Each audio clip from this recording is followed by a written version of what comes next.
Bismillahirrahmanirrahim. Assalamualaikum warahmatullahi wabarakatuh. Sahabat yang beriman, menikah memang bukan semata-mata untuk bahagia. Namun salah satu indikator kesuksesan pernikahan adalah timbulnya saling mencintai antara suami istri, yang kemudian menjadikan dua insan itu bahagia dalam berkeluarga. Suami istri memiliki tugas dan tanggung jawab berbeda dalam pernikahan. Namun keduanya perlu saling melengkapi dan membahagiakan. Sering terjadi, istri sangat sibuk dengan tugas domestik mulai dari memasak, mencuci, mengasuh anak, dan seabrek aktivitas lainnya.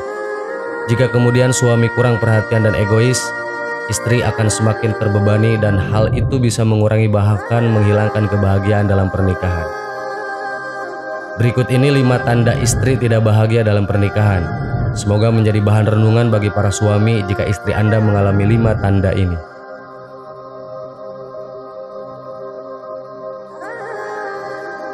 1. Lebih banyak diam. Umumnya wanita bicara 20.000 kata sehari, sedangkan pria hanya bicara 7.000 kata sehari. Istri pada umumnya lebih banyak bicara daripada suami.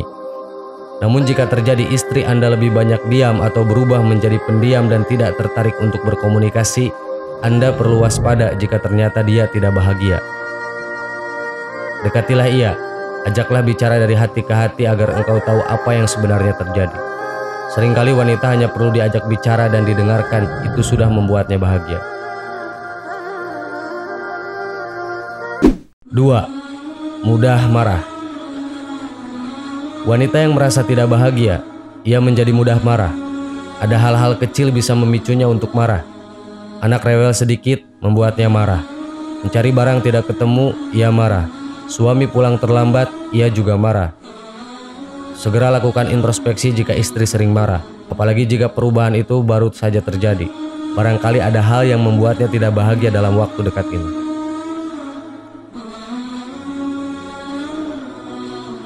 3. Merasa lelah. UKLA melakukan sebuah penelitian terkait korelasi kebahagiaan pernikahan dengan kortisol pada wanita. Kesimpulannya, wanita yang tidak bahagia kadar kortisolnya tinggi. Hal ini membuat tubuhnya cepat lelah meskipun sudah mengkonsumsi makanan bergizi, berolahraga, dan cukup istirahat. 4. Menolak berhubungan. Tanda berikutnya dari ketidakbahagiaan seorang istri adalah enggan disentuh suami, apalagi jika penyebab ketidakbahagiaan itu adalah suaminya.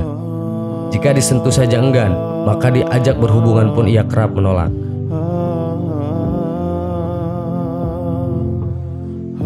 5. Tidak mudah percaya. Wanita yang tidak bahagia dalam pernikahannya seringkali bersifat posesif. Ia tidak mudah percaya dengan suaminya. Suami pulang terlambat, istri bingung dan mencari informasi macam-macam. Istri juga berusaha mencari tahu apa yang dilakukan dan terjadi dengan suaminya, hingga sampai pada upaya mengecek isi handphone dan komunikasi suaminya. Sahabat yang beriman, semoga 5 hal ini tidak terjadi pada istri Anda. Namun jika benar-benar terjadi, itu justru kesempatan yang diberikan oleh Allah agar Anda lebih bisa membahagiakan istri dengan melakukan introspeksi dan perbaikan-perbaikan diri serta hubungan pernikahan. Wallahu a'lam. Assalamualaikum warahmatullahi wabarakatuh. Bismillahirrahmanirrahim. Assalamualaikum warahmatullahi wabarakatuh. Sahabat yang beriman, seorang pria asing datang ketika Rasulullah SAW sedang duduk bermajelis dengan para sahabat. Pria itu berpenampilan sangat rapih, tak nampak padanya tanda-tanda bekas perjalanan jauh. Namun tak ada seorang pun yang mengenalinya sebagai warga Madinah. Pria asing itu tiba dan segera duduk di hadapan Rasulullah. Ia duduk sangat dekat dengan Nabi hingga lututnya menempel dengan lutut beliau Rasulullah SAW. Pertanyaan demi pertanyaan pun diajukan kepada Nabi. Namun setiap kali Rasulullah menjawabnya, pria asing itu berkata, "Kau benar." Umar bin Khattab yang ada di sana sampai terheran-heran melihat si pria asing. Dia sendiri yang bertanya dan dia pula yang membenarkannya, ujar Al-Faruq. Setelah beberapa pertanyaan dengan Islam, iman, dan ihsan, si pria asing lantas bertanya, "Beritahukanlah kepadaku tentang hari kiamat." Rasulullah Shallallahu Alaihi Wasallam menjawab, tidaklah orang yang ditanya tentang hal itu lebih mengetahui dari orang yang bertanya. Maksudnya ialah Rasulullah tak tahu kapan hari kiamat itu tiba. Pria asing itu lalu berkata, kalau begitu beritahukan kepadaku tentang tanda-tandanya. Rasulullah menjawab, yaitu apabila seorang budak melahirkan majikannya, jika orang yang bertelanjang kaki menjadi pemimpin orang banyak, jika orang yang tak mengenakan baju atau miskin serta pengembala kambing berlomba-lomba mendirikan bangunan megah yang menjulang tinggi, itulah tanda-tanda kiamat. Hadis riwayat Bukhari dan Muslim. Singkat cerita, pria asing itu lalu pergi. Kemudian Rasulullah memberitahukan kepada para sahabat beliau bahwa pria tersebut adalah malaikat Jibril yang menjelma menjadi manusia.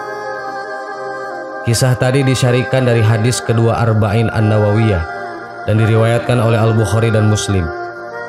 Banyak pelajaran yang didapat dari peristiwa tersebut. Salah satunya yakni tentang salah satu tanda hari kiamat adalah ketika budak wanita melahirkan tuannya. Ibnu Hajar menyampaikan bahwa ada 4 pendapat tentang makna budak wanita melahirkan tuannya. Salah satu pendapat tersebut yakni tentang anak-anak yang durhaka kepada orang tua, terutama ibunya. Inilah pendapat yang kuat menurut Ibnu Hajar. Seorang ibu seakan-akan diperbudak oleh anaknya sendiri. Si anak berbuat durhaka dengan memposisikan diri seakan sebagai majikan ibunya.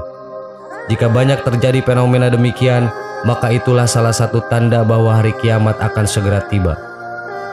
Mirisnya, hal itu benar-benar terjadi di masa kini. Begitu banyak perbuatan durhaka anak-anak yang memperlakukan ibunya seakan memperlakukan budak. Mereka mencela, memukul, dan mempekerjakan ibunya sendiri. Sebagai contoh, setelah bergelar berpendidikan tinggi ataupun memiliki pendapatan sendiri, seorang anak mencela dan merendahkan ibunya. Contoh lain, menyuruh ibu melakukan ini itu, memintanya untuk membereskan rumah atau memasak atau pekerjaan lain. Termasuk dalam hal ini meminta ibu merawat anaknya sementara ia pergi bekerja. Na'udzubillah. Inilah yang banyak terjadi. Fenomena seorang budak melahirkan tuannya, seorang anak yang durhaka kepada ibunya. Bahkan kata Rob dalam hadis bukan hanya bermakna tuan atau majikan, namun juga orang yang mengatur secara hakiki. Anak yang seharusnya diatur orang tua justru terjadi sebaliknya. Anak yang mengatur orang tua.